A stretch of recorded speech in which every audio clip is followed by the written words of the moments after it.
Hello, my beautiful African people.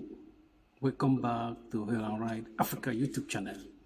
Today we are looking at four African leaders or presidents that have stayed in office for more than 20 years. I know there is many of them that have stayed in power more, but we're just gonna look at those that have stayed over 20 years in power. And when you look at other continents, not Africa, you discover that we don't see many of leaders that stay for this kind of time in office. And any president or any leader in Africa that stayed for 10 years, that should be enough for you to do whatever you want to do for your country for 10 years. Once you stay more than 10 years in office, it's a problem.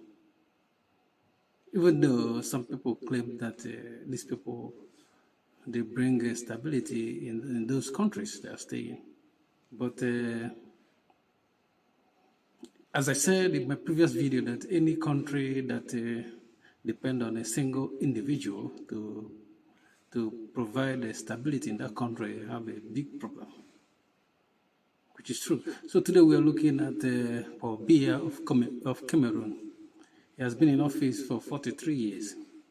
And we are looking at Yoweri Museveni of Uganda. He has been in office for 38 years.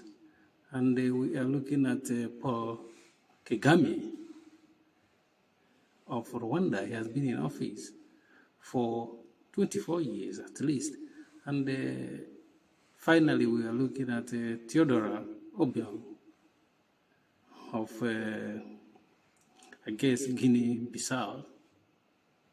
He has been in office, or Equatorial Guinea, let me correct myself, Equatorial Guinea.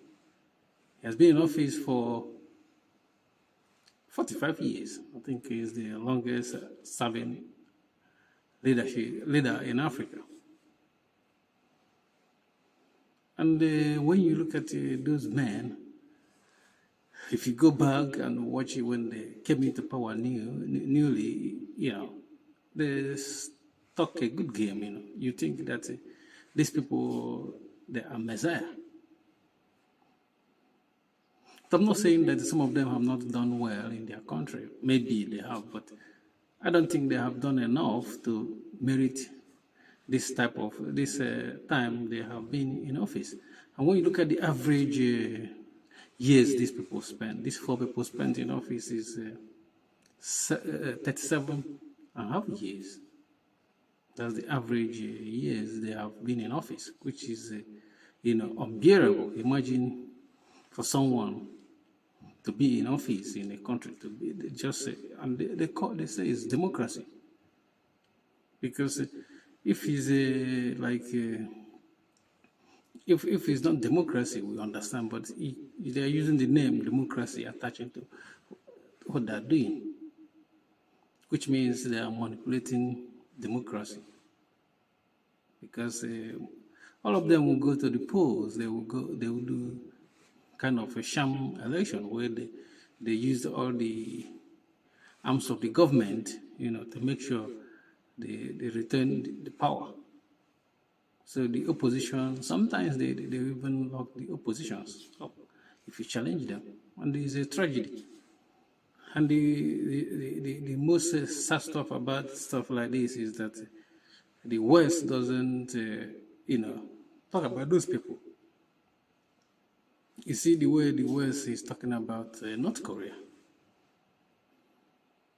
They say the man is a dictator, is this and that, but because the guy doesn't dance to the tune of the West.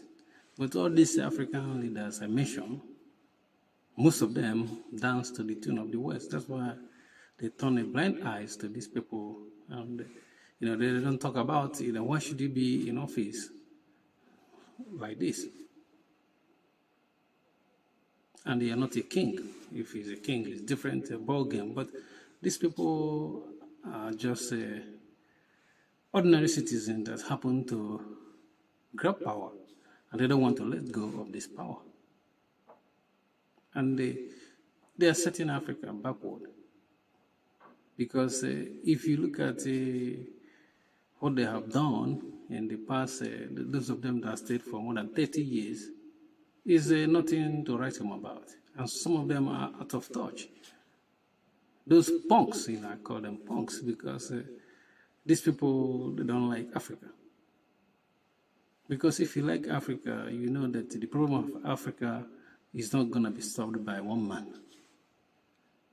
Because, because you have been in power for so long, some of them are small. They believe that without them, the country cannot survive. And you see some bootlegs in that countries that are supporting them. They want them to continue being in power because for them to be in power, it favors them. In the last video I did about Rwanda, Paul Biya, I had a comment from somebody from Rwanda. He told me in the comment section that I shouldn't talk about, I should mind my own business. I shouldn't talk about Rwanda. I shouldn't talk about Paul Kagame. And I understand what he's saying. This doesn't concern me. But I think he's simple-minded, because if he thought that it doesn't concern other African people, in Africa, he's just, I don't know how to describe him. I don't want to use a strong word about him. But I think he's going to think twice, because let's say, for instance, in Rwanda, God forbid that war broke out in Rwanda. Probably people that are affected by this war will try to find a safe haven, where they're going to stay. Like they're going to go to their neighboring countries, as a refugee. And this guy is saying that anything that happens in Rwanda doesn't concern someone outside Rwanda. But if they go to a neighboring country as a refugee, they're going to bring some inconveniences to this country as a refugee. They're going to need help from this country. So somebody's going to be short-sightedness to say that anything that happens in other country in Africa doesn't affect the other people in Africa. Shouldn't talk about it. We should be free to talk about stuff that happens in Africa, no matter where the country is in Africa, because most of the time, if anything happens, if there's instability in Africa, it's going to affect your neighboring countries. It's just a way of life, because people will flee if there is a heavy conflict in any country. They will look for a safe haven, and most of the time, I know that they look to travel to the West, but sometimes not all of them can have access to get to where they can travel to the West as a refugee anyway. So anything that happens to other African country that is not well, is not good, we're going to talk about it. So these punks that have been in power, or Biya, Paul Kagame, they don't have any excuse to still be in power. The only thing that keeps them there is because they love power. They want to continue with this kind of influence, and they continue to, they continue to want people to come and see them as as their leader, they're enjoying their status as being the leader of a country. It's not that they have much to do. They don't have anything to give to that country. And the Paul Biya of Cameroon, is more than 90-something years. The same thing with Theodore Obiang. What is he going to be thinking about, of doing any work in that country? He should even resign anyway. But I know that these people, they're going to die in power. That's my prediction. And I'm not even a prophet, but I'm predicting that these two guys I mentioned they're gonna die as a president, and they will have a state burial. You know what I mean?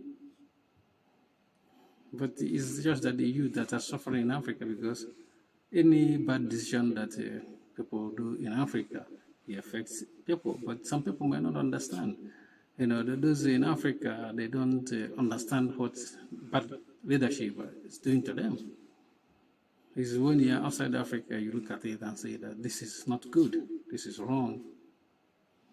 In my previous video, I said something about not having a steady power supply in any part of Africa. If you live in that area, you are losing money, but you might not even know that you are losing money. And some people have been living in a part of Africa that doesn't have electricity for 24 hours for a long time. And I gave an example about losing money if you don't have electricity. It's like in London, for instance, if there's failure in power supply, electrical power supply for just one day, they were gonna lose billions. I'm telling you, billions. Even recently, they have a breakdown of internet and stuff like that. Communication system, recently broke down, so even the flight cannot take off. But in Africa, it's normal to live in a place without a steady power supply, or they are doing load shedding, which is sometimes you see electricity, sometimes you don't see. People are just relaxing about it. And these people in charge of, in that African countries, that this happens, those leadership, they don't care. And they don't. How can they care? Because these people are old and out of touch. So it's a tragedy. Thank you for watching. Please don't forget to subscribe to our YouTube channel, like our video. And if you disagree with us, you let us know. Even if you agree with us, let us know in the comment section. Peace.